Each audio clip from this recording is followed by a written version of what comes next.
Now, while Hunter wants to use the Second Amendment in his defense, his dad's administration is looking to make it more inconvenient for lawful gun owners in this country.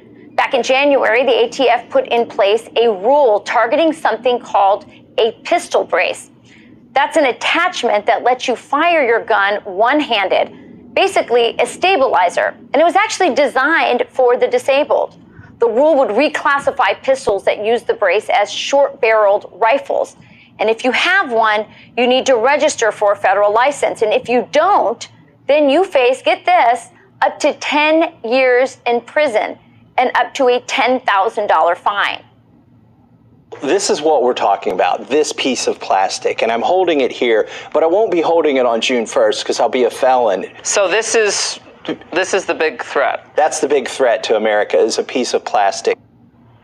So that rule was supposed to go into effect today, and as you heard Congressman Massey say, you could be considered a felon if you didn't register the brace. But late last night, hours before the grace period for the rule was ending, a federal judge in Texas temporarily blocked it in response to a lawsuit from gun right activists. Joining me now is Georgia Congressman Andrew Clyde. He introduced a resolution trying to block what he says is an unconstitutional move by the ATF. Congressman, that's a minor win, but what's next? Isn't this just a backdoor push to impose a federal gun registry on millions of legal gun owners?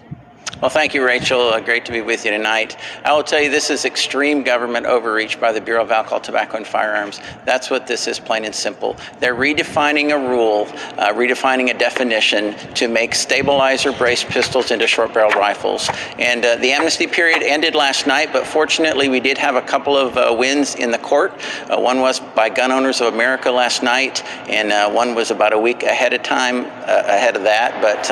But we're still fighting this because those lawsuits only cover just a few people. This entire issue is affecting millions upon millions of American citizens, including those with disabilities, service-disabled veterans, all of them, unless they have removed their brace or registered their brace with the ATF. And some states don't allow registration of short-barreled rifles, so in those states they don't even get to keep them, but they will become felons overnight, as last night.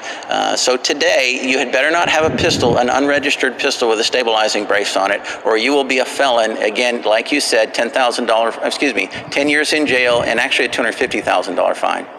So do you think that maybe this latest law, is it getting around to all the gun owners? Is this maybe something that might galvanize gun owners to start directing more of their energy towards gun rights? Because, you know, the NRA is kind of weakened these days. Well, I'll tell you that this is an issue that every gun owner should be concerned about, and we in Congress should be concerned about it too. I introduced HJ Res 44 with 190 co-sponsors on it. It is a bill that needs to come to the floor. I was told by Leader Scalise on Tuesday afternoon that it will come to the floor next week. I'm a little concerned because I saw the rules notice and it's not there. So I'm hoping that our Republican leadership is taking this seriously enough, because this does affect millions upon millions of Americans, law-abiding Americans, who overnight become felons because of the ATF overreach here. So this is a serious, very, very serious issue that we in Congress have to take seriously. But the federal judge has blocked this at this time.